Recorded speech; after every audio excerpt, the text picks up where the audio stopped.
여러분 안녕하십니까? 예수님 때문에 여러분의 가정과 하시는 일에 좋은 일이 많게 되기를 간절히 바랍니다. 볼까요? 성경 말씀 보도록 하겠습니다. 요한복음 2장 13절로 17절까지 한번 다 읽어보겠습니다. 다 같이 읽겠습니다. 요한복음 2장 13절로 17절은 뭐냐면 예수님께서 6월절에 성소를 정결케 하신 내용입니다. 성소를 정결케 하신 내용이에요. 유대인의 6월절이 가까운지라 예수께서 예루살렘에 올라가셨더니 성전 안에서 소와 양과 비둘기 파는 사람들과 돈 바꾸는 사람들이 앉아있는 것을 보시고 노끈으로 채찍을 만드사 양이나 소를 다 성전에서 내어 쫓으시고 돈 바꾸는 사람들의 돈을 쏟으시며 상을 엎으시고 비둘기 파는 사람에게 이르되 이것을 여기서 가져가라. 내 아버지의 집을 장사하는 집을 만들지 말라 하시니 제자들이 성경 말씀에 주여전을 사모하는 열심히 나를 삼키려 한 것을 기억하니라. 여러분 그냥 아는 얘기죠. 이 얘기 다 아는 얘기죠. 이 얘기를 여러분들이 상상하시면서 오늘 보도록 하겠습니다. 제가 이 얘기를 설명하시려면 여러분들이 요한복음을 공부한 얘기들을 전부 다 기억하셔야 돼요. 지금 예수님께서 예루살렘 성전에 가서 뒤집어 엎으신 거잖아요. 이해가 됐습니까? 소하고 양이 있는데 소양은 내쫓아버리고 비둘기 파는 사람들은 야 어떻게 가지고 나가라. 그리고 돈을 뒤집어 엎으시고 노끈을 가지고 채찍을 만드셨다. 그래서 내쫓았다. 이 내용이 성경 내용입니다. 그러면 이 내용에 가기까지 과정을 제가 설명을 하도록 하겠습니다. 요한복음 1장은 태초에 말씀이 계시니라 이렇게 표현했죠. 그리고 요한이라는 사람이 나옵니다. 그가 광야에서 외치고 예수님을 소개하는 사건이 나오죠. 예수님을 소개하는 사건이 요단강 벳세다에서 그런 일이 있었고요. 예수님을 소개했는데 요단강가에서 어떤 얘기가 나면 1장 19절 29절 찾아보세요. 2장 29절 요거 한번 읽어보겠습니다. 예수님을 만나게 된 계기가 나오는데 한번 보시겠습니다. 시작. 이튿날 요한이 예수께서 자기에게 나오심을 보고 이르시되 보라 세상 주가는 어린 양이로다 이런 얘기를 했어요. 그러고 나서 예수님을 소개한 다음에 그 다음 성경절이 요한복음 2장 35절이에요. 35절 한번 보겠습니다. 그리고 나서 같이 읽겠습니다. 시작. 또 이튿날 요한이 자기 제자 중 두 사람에게 함께 섰다가 보라 어린 양이로다 한 다음에 이튿날 됐을 때 요한이 예수님이 지나가는 걸 보고 요한의 제자에게 저가 하나님의 어린 양이다 그래서 두 제자 안드레와 베드로가 예수님을 따라가게 되죠. 그런 얘기죠. 그 다음에 그렇게 한 다음에 43절 보겠습니다. 다시 읽겠습니다. 시작. 이튿날 예수께서 갈릴리로 가시려 하시다가 빌립을 만나 이르시되 나를 따르라 하시니 그 다음 이튿날 빌립과 나다니엘을 제자로 삼았다는 얘기죠. 그죠? 그 다음 이튿날 그렇게 했습니다. 그렇게 제자로 삼으시고 나서 요한복음 2장으로 넘어갑니다. 읽겠습니다. 요한복음 2장입니다. 시작.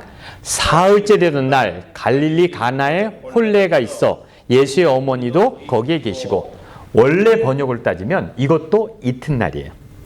아시겠죠? 이튿날이 되는 거예요. 아시겠죠? 그래서 현대어 성경에는 이튿날이에요. 여러분 이튿날이면 며칠 후입니까? 2일 지나서요? 3일째. 며칠이 지난 거예요? 이튿날이면 하루 아니면 이틀이죠. 하루 아니면 이틀이에요. 하루 아니면 이틀. 그러니까 그 다음날 하는 거로 되죠. 그런 얘기가 나오는 거죠. 무엇인가 요한은 무엇을 얘기하고 있어요? 바로 전개되는 것을 보여주고 있어요. 이튿날밖에 안 걸리는 거예요. 예수님이 요단강으로 나온 거 그 이튿날 침례를 받으시고 그 이튿날 제자 2명을 보내주고 그 이튿날 빌립과 나다니엘을 얻고 그 이튿날 가나의 혼인잔치에 갔다가 그죠? 그 다음에 다음 성경절 보시겠습니다. 어떤 일이 있었는지 12절입니다. 같이 읽겠습니다. 시작. 그 후에 예수께서 그 어머니와 형제들과 제자들과 함께 가버나움으로 내려가셨으나 거기에서 여러 날 계시지 아니하니라. 가버나움에 가서도 오래 있지 않고 얼마 후에 바로 이 일을 시작했다는 거예요. 그럼 요한복음의 저자는 지금 무엇을 설명하고 있습니까? 시간이 뭐 하고 있다는 거예요? 급박하게 흐르고 있는 겁니다. 이튿날, 그리고 얼마 있지 않고 바로 예루살렘으로 갔다는 얘기입니다. 이해가 되시죠? 굳이 이튿날이라고 쓴 이유를 이해가 되십니까? 급박하게 돌아갑니다. 근데 급박하게 돌아가는데 제가 이거 설교를 준비하다가 막 짜증이 났어요. 왜 짜증난지 아십니까? 이 이튿날을 대비하고 지도 한번 보시겠습니다. 지도 한번 보세요. 요단강이고 여리고 바로 옆이 베다니아라는 데서 그러니까 요쪽 바로 옆에 베다니에서 요한이 침례를 줬어요. 그리고 예수님이 여기서 침례를 받으시고 그 다음에 제자 4명을 얻었다고 하는데 그 사람들은 다 갈릴리 사람이에요. 저 위에 사람. 그리고 이 거리는 이틀 만에 갈 수 없는 거리예요. 이해가 되십니까? 한 200km가 넘어요. 200km가 넘은 것을 그 단거리에 왔다 갔다 할 수는 없어요. 그래서 지도를 보면서 하다가 화가 확 나더라고요. 아유, 좀 생각하고 쓰지. 그런 생각이 들더라고요. 이거는 적어도 7일 정도 걸려야지 왔다 갔다 할 거리거든요. 그리고 베다니에서 그 갈릴리 사람들을 만난다는 거, 이게 어떤 개념이냐면 갈릴리와 그 베다니, 그는 나라가 다른 거예요. 나라가. 북방 이스라엘이고 남방 유다이기 때문에 완전히 옛날에 나라가 달라요. 이 거리는 무지하게 긴 거리입니다. 군인이 30km를 걷는데요. 보통 하루에. 이 거리는 200km가 넘기 때문에 그렇게 왔다 갔다 할 수 있는 거리는 아니에요. 근데 요한복음의 저자는 날짜를 적어가지고 우리를 헷갈리게 했어요. 그럼 이게 왔다 갔다 해도 되는 거리처럼 이렇게 느끼게 했죠. 그런데 그렇게 급박하게 시간이 흘러가면서 요한복음에서 예수님이 무엇을 했냐고 했냐면 그렇게 이틀 지나서 해서 가버나움에서 내려와서 6월절 전에 예루살렘에 도착해서 성소를 정결케 하셨다는 거예요. 아시겠죠? 성소는 여러분 성전은 이거만 합니다. 아시겠죠? 성전은 크지 않아요? 요거만 크기가 나오니까 요만해요. 그리고 마당을 해도 이 교회보다 작습니다. 훨씬 작습니다. 아시겠죠? 성소의 크기가 얼마나 다고요? 훨씬 작습니다. 이거보다. 아시겠죠? 성소는 규격이 나오기 때문에 작습니다. 근데 그 마당에 가서 성소를 정결케 하셨는데 어떻게 하셨냐면 성소에 가서 노끈으로 채찍을 만드셨어요. 노끈으로 채찍을 만들어서 채찍으로 소와 양을 내쫓고 나서 그 다음에 비둘기 파는 사람에게 이거를 가지고 나가라 그랬어요. 그리고 하나님의 집을 장사하는 집으로 만들지 말라 그랬죠. 그럼 왜 소라 염소 그 다음에 그 내보내고 비둘기 파는 사람한테는 가지고 나가라 그랬을까요? 그냥 생각해 보세요. 그냥 영화처럼 여러분 생각해 보세요. 왜 소하고 양은 내쫓아버리고 비둘기 파는 사람에게는 가지고 나가 그랬을까요? 제가 옛날에 비둘기 얘기 드린 적 있는데 소, 양, 비둘기는 뭐예요? 하나님이 잡수시는 음식입니다. 우리가 제물로 바칠 수 있는 겁니다. 근데 저 사진 하나 보세요. 비둘기 사진 어디 있을 거예요? 한번 넘겨보세요. 저 비둘기들이 왜 안 날아갑니까? 저 비둘기들이 왜 안 날아갈 것 같아요? 예? 아랍에 가면 비둘기를 저렇게 팔아요. 왜 저거 못 날아가고 저러고 있어요? 날개를 꺾어버려서 그래요. 그래서 쟤네들 못 날아갑니다.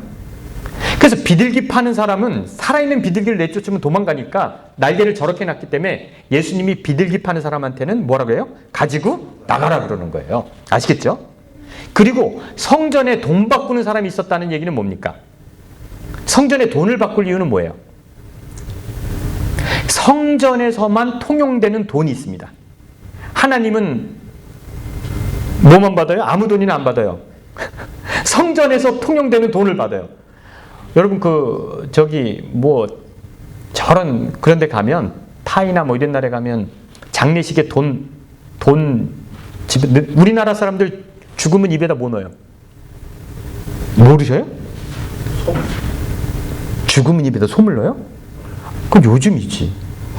옛날에 엽전 넣었어요. 엽전. 그런 거 모르세요? 예? 노잣돈. 그 저승길에 노잣돈을 쓰라고 돈을 넣었어요. 입에다가. 솜을 넣는구나 여러분.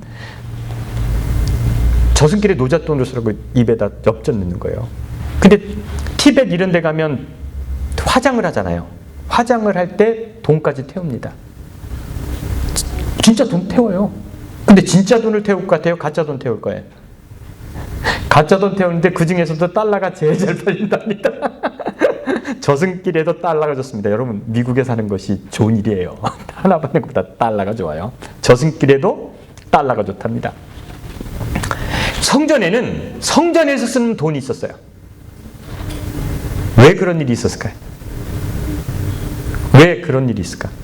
왜 하나님은 아무 돈이나 안 받을까? 성전에 가면 왜 돈을 바꿔야 됐을까? 자, 오늘 제 설교는 여러분이 생각하세요. 그냥 여러분이 생각하시는데, 오늘이 이 사건을 육하 원칙에 의해서 제가 한번 물어보겠습니다. 누가, 언제, 어디서, 무엇을, 어떻게, 왜? 한번 여러분이 답해 보세요. 성전을 정결케 하셨는데 누가 성전을 정결케 하셨습니까? 누가? 크게 대답하세요. 예수님. 예수님이 성전을 정결케 하셨는데 요한복음 1장부터 쭉 얘기하는데 그분은 말씀이시죠. 그분은 하나님이시죠. 예수님이, 하나님이, 말씀이 육신이 되신 분이 뭘 한 거예요? 성전을 정결케 하셨어요. 언제 하셨습니까? 언제? 6월절 전날. 그죠? 성전에 가서 염소를 내쫓았죠. 양을 내쫓았죠. 어디서 했습니까? 예루살렘 성전 안에서. 무엇을? 장사치들을, 소와 양을 내어 쫓으셨어요. 어떻게 내쫓으셨어요? 노끈으로 채찍을 만들어서 내쫓으셨어요. 그럼 육하 원칙에 하나가 빠져요. 왜 그러셨을까? 왜 그랬을까요? 한번 대답해 보세요. 왜 예수님께서는 성전에서 장사하는 사람들 내쫓으셨을까요? 왜? 본인이 원하니까. 예? 본인이 원하니까? 본인이 있는데 그 필요 없잖아요. 예수님이 있는데 그래서 쫓아내는 거예요? 예수님이 자기가 본인이니까. 그 왜라는 것을 한번 생각해 보자고요. 그래서 제가 오늘은 그냥 질문을 드릴게요. 왜를 여러분이 제가 하는 얘기를 듣고 답을 내세요. 그래서 여러분, 장로님 제가 퀴즈 낸 것도 상품 좀 주세요. 네, 오늘 마치는 사람 상품 드리겠습니다. 자, 그럼 제가 이제부터 얘기를 좀 할게요. 그냥 이야기로 들으세요. 유대 사람들이 세상을 살아가면서 죄를 질 수밖에 없잖아요. 그래서 1년에 한 번씩 양을 잡습니다. 그래서 양을 끌고 6월절 전에 예루살렘을 갑니다. 양을 끌고 예루살렘을 가는데 이 제물을 하나님께 드리려면 어떻게 되냐면 제사장이 검사를 해야 돼요. 흠이 있나 없나 검사를 해야 돼요. 근데 그 양을 끌고 왔는데 먼 길을 끌려와서 굽이 조금 찢어졌어요. 그래서 제사를 드리고 싶은데 제물을 하나님이 못 받으신답니다. 그럼 어떻게 됩니까? 내가 제물을 바치고 싶은데 못 드리게 되면 어떤 일이 생겨요? 제사를 드릴 수 없어요. 제사를 드릴 수 없으면 어떤 일이 생겨요? 죄사함을 못 받아요. 그럼 이 사람은 죄인으로 살아야 돼. 큰일이 생긴 거예요. 그런데 성전에는 미리 준비된 양과 염소가 있어요. 억지로 끌려온 거는 안 받아주는데 여기서 바꾼 거는 어쨌든 뭐예요? 제물로 받아줘요. 그래서 성전 앞마당에는 염소와 소를 파는 사람이 있어요. 요거를 사면 어떻게 해요? 하나님이 뭐예요? 분명히 받아요. 그래서 성전 마당에서 자기 죄를 대속할 양을 사야 되는 거예요. 그러니 그것이 전통으로 쭉 되면 사람들이 양을 길러서 데리고 올까요? 성전에 와서 사서 할까요? 어차피 자기 거 퇴짜 맞으니까 어떻게 해요? 거기서 하는 거예요. 근데 이거에는 분명히 논리적 모순이 있어요. 비둘기를 저렇게 날개를 꺾어 놓으면 상한 비둘기가 된단 말이에요. 저건 하나님이 받을 수 없는 재물이지만 그들이 갖고 있는 것은 뭐예요? 하나님이 받으신대요. 그런 것이 성전 마당에서 장사를 이루고 있었어요. 그렇게 해야지만 하나님이 재물을 받는다는 거예요. 그러면 사람들이 어떻게 할까요? 성전에 올 때 양을 갖고 오는 게 나아요? 돈을 갖고 오는 게 나아요? 왜 환전을 합니까? 여러분, 환전은 왜 합니까? 환전은 왜 합니까? 여러분, 한국에 달러 보내실 일 있으면 저한테 달러 주시고, 이거 왜 그 사람들이 그 짓 합니까? 사익이 남는 거예요. 성전에서만 쓰는 돈이 있다는 것은 장사를 하겠다는 거죠. 그래서 6월절 전에는 성전 앞에서 장사가 열립니다. 그러면 더 재미난 얘기 드릴까요? 6월절 전에 어떤 일이 일어나는지 한번 6월절 풍경을 제가 보여드릴게요. 6월절이 되면 이거 잘 보세요. 제사장들이 붉은 암송아지 한 마리를 끌고 진영 밖으로 갑니다. 무슨 소요? 붉은 암소. 붉은 암소가 있겠죠, 뭐. 암소 1년 된 붉은 암소를 끌고 가서 진영 바깥으로 나가서 그 암소를 잡습니다. 그리고 피를 가지고 성소 반향으로 7번 뿌립니다. 성소 반향으로. 그 다음에 그것을 모든 소를 몽땅 태워버립니다. 그럼 뭐가 남을까요? 재가 남죠. 그 재에다가 우슬초와 여러 가지를 섞어서 물을 담습니다. 물을 만들어요. 물. 그게 뭔지 아십니까? 그 물이 무슨 물일 것 같아요? 그 물이 정화수입니다. 정화수. 그 물을 뿌리면 어떻게 돼요?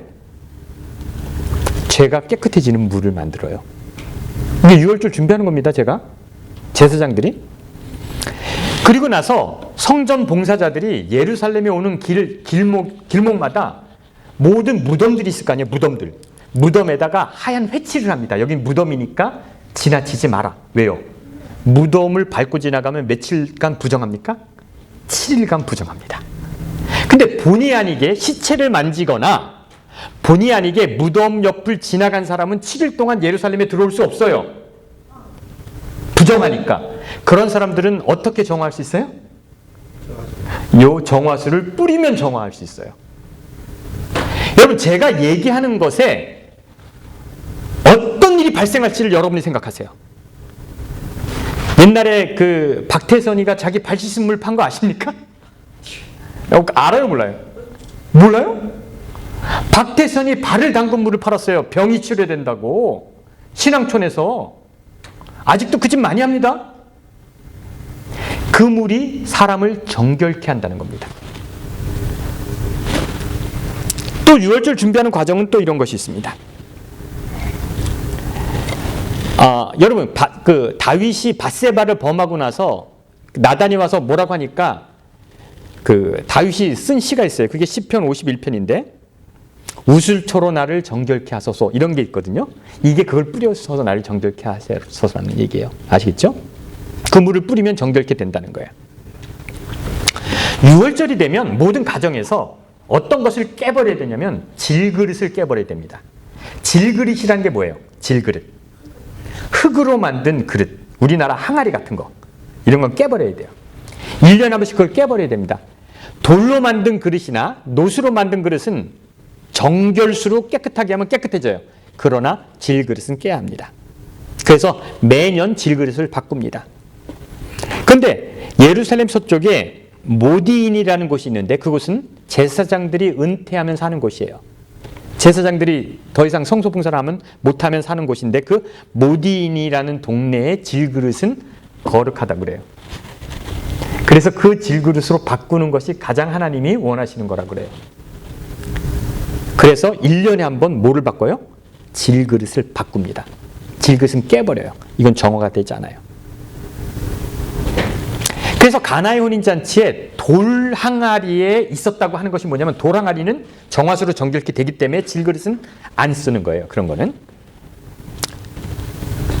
6월절 풍경을 많은 사람이 묘사했어요. 근데 여러분들이 들어본 요세푸스라고 아시죠? 요세푸스 들어봤죠? 알 필요는 없습니다. 요세푸스가 6월절 당시 양이 예루살렘에서 몇 마리가 잡혔냐면 한번 따라해 보실래요? 25만 6,500마리가 잡혔다는 거예요. 하루에 25만 6,500마리가 잡혔다는 거예요. 그만큼 많이 제사를 드렸다는 거예요. 가능할 것 같습니까? 25만 마리의 양을 잡았다는 게 가능할 것 같습니까? 어떻게 잡는지 가르쳐 드릴까요? 6월절이 되면 사흘 전쯤에 내가 잡을 양을 사와요. 그래서 간직하고 있어요. 그 다음에 6월절이 시작된 생후 8일부터 1년 안 된 그러니까 양을 삽니다. 그리고 성전으로 그 양을 끌고 가요. 그럼 성전으로 끌고 가면 30명이 한 그룹이 돼요. 그러니까 양을 30마리를 끌고 오면 30명이 올 거 아니에요? 그러면 오른쪽에는 금그릇을 든 제사장이 있고 왼쪽에는 은그릇을 든 제사장이 있어요. 그러면 그 양을 끌고 왔는데 제사장이 거기서 도사를 합니다. 딱 도사를 하면 그 피를 금그릇과 은그릇에 받습니다. 그리고 그 그릇은 제사장에게 전달돼서 그 제단 바닥에 쏟아집니다. 그걸 쏟아 부으면 죄사함을 받은 거예요. 그리고 그 각을 떠서 갈비와 오른쪽 넓적다리는 제사장의 몫이 되고 그거를 가지고 와서 사람들이 한 10명 정도가 그 양을 구워 먹는 것이 유월절 예식입니다. 아시겠죠? 나머지 부분 먹는 거예요. 제사장 목 대고 자기가 먹는 거예요. 자, 여러분 생각해 보세요.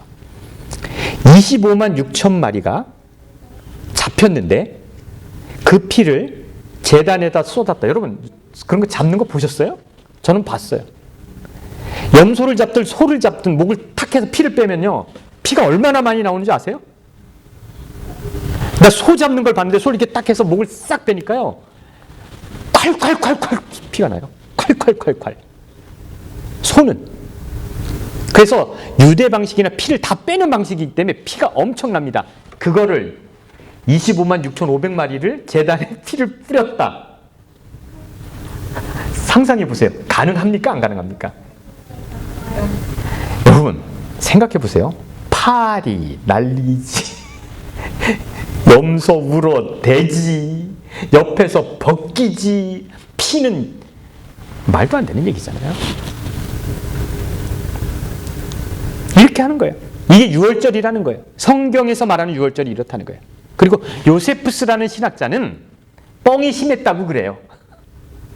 그래서 숫자에 대한 여러분 성경과 역사학자들의 수는 믿어도 된다 안 믿어도 된다. 조선왕조실록도 그래요. 11명이 오면 몇 명이라고 표현했는지 아십니까? 11명 오면 수십 명 수십 명이 되는 거예요. 역사학자는 역사를 정확히 안 써요. 근데 요세푸스가 말도 안 되는 거죠. 이 교회보다 작은 곳에서 무슨 염소가 20 말도 안 되죠. 이게 유월절 풍경입니다. 그렇게 제사를 드리는 거죠. 그리고 양을 가져와서 구워 먹습니다. 그게 유월절 풍경이에요. 석류나무에다 껴서 구워 먹어야 돼요. 그것도. 여러분 제가 지금 성경이 말하는 2000년 전의 예배의 모습을 보여드렸어요. 여러분이 상상하셨을 거예요. 왜 그들이 이런 행동을 했는지, 왜 그 제도가 생겼는지, 질그릇은 왜 깨야 되고 왜 그 지역에서 사는 질그릇이 더 거룩하고 경건하다고 생각했는지, 왜 양을 잡아야 했는지, 정화수로 하면 죄가 씻기다고 했는지, 이 모든 것 뒤에 뭐가 있는지 여러분 상상이 되십니까? 왜 그랬을까? 왜 그랬을까? 왜 쓸데없는 이런 것들을 해야 했고 이런 것을 1년에 한 번 함으로써 무엇이 남았을까? 왜 교회에서는 일반 돈을 안 쓰고 성전에서 쓰는 돈을 썼을까? 제가 무엇에 대해서 여러분 질문하라고 그랬어요? 왜 예수님이 그런 일을 하셨을까라는 질문을 하라고 그랬죠. 질문하십시오. 왜 예수님은 그 성소에서 일어나는 그 일들을 쫓아내 버리셨을까? 제가 왜라는 질문을 해보라고 했어요. 예수님 그것을 어떻게 생각하셨을까? 제가 육하 원칙에 있어서 왜, 언제, 뭐 다 얘기했지만 왜에 대한 답은 없어요. 그러나 여러분들이 생각하셔야 돼요. 그 당시 제사 제도를 보고 그 당시 예배의 모습을 보고 왜 예수님이 그것을 그렇게 혐오했는지 생각하셔야 돼요. 스스로 생각해 보세요. 그리고 답해 보시기 바랍니다. 그러면 2000년 전에 그 예배의 모습을 보고 예수님이 그렇게 하셨다면 지금 여러분이 예배 드리는 것, 왜를 한번 해보세요. 왜? 여러분 왜 합니까? 제가 뭐 하나 줬는데 뭐 뭔지 몰라서 안 했다는데 교회 헌금의 종류가 96가지래요. 교회 헌금의 종류가. 왜 합니까? 교회에서 하는 모든 것들이 왜 합니까? 예수님이 2000년 전에 그것을 견딜 수 없어서 내쫓아야만 했다면 2000년이 지난 지금 여러분들 보기에 왜 그게 유치한 줄 아십니까? 제사제도가 왜 여러분 보기에 유치해요? 왜 속이 보여요? 속이 보이죠, 집사님? 왜 속이 보여요? 예? 장사 치는 건 알겠어. 옛날 사람들 몰랐는데 왜 우리는 속이 보일까요? 그게 왜 빤히 보일까요? 우리의 인식이 그렇게 발달한 거예요. 그런 행동을 우리가 옹호할 수가 없어요. 야, 너무 속이 보이는 거야. 제사장이 아무리 거룩하게 하든 뭐를 하든 야, 저거 참 좀 더 세련되게 하지. 저렇게 했을까라는 생각이 들죠. 왜 여러분 생각이 그렇게 드는 줄 아십니까? 여러분, 요만큼 우리가 잘난 거예요. 인식이 바뀐 거예요. 이제 그런 것은 먹히지 않아요. 그런데 지금 이 시대에 기독교와 우리가 드리는 예배의 모습 속에서 그런 것이 있을까요? 없을까요? 있죠. 있어요? 또 왜라는 질문을 해봐야지. 왜? 덜하지만. 예? 덜하지만. 네. 그렇죠. 인식이 더 발전한 나중에 볼 때 이 모습이 어떨까요? 웃기겠지. 웃기겠지. 저것들 왜 저러나, 일어섰다 앉았다 노래하고 있거나 뭐 하는 거야 저거, 이러겠지. 종교의 본질이 왜라는 것에 대한 질문을 안 하면 어떻게 하는 거예요? 썩는 거예요. 예수님이 2000년 전에 그것을 보고 견딜 수 없어서 그것을 어떻게 하시는 거예요? 깨끗게 하신 거예요. 그런 2000년이 지난 지금 우리의 사람들은, 우리는 어떻게 해야 되는 거예요? 우리의 예배를 보고 어떻게 해야 되는 거예요? 고쳐나가야 되는 거예요. 그렇지 않으면 우리도 똑같은 짓을 하고 있는 거예요. 예수님은 그 시대에 그것을 보고 견딜 수 없었듯이, 그것을 부숴버리고 내쫓아 버릴 수밖에 없었듯이, 지금 우리는 우리의 종교 예식을 보고 견딜 수 없는 것이 있어야지 정상입니다. 왜라는 질문을 해야 돼요. 뭐 제가 결론을 안 내리려고 합니다. 여러분, 그 제사 예식을 보고 예수님이 왜 그러셨을까? 한번 생각해보고 지금 한번 우리를 생각해 보세요. 끝! 기도하겠습니다.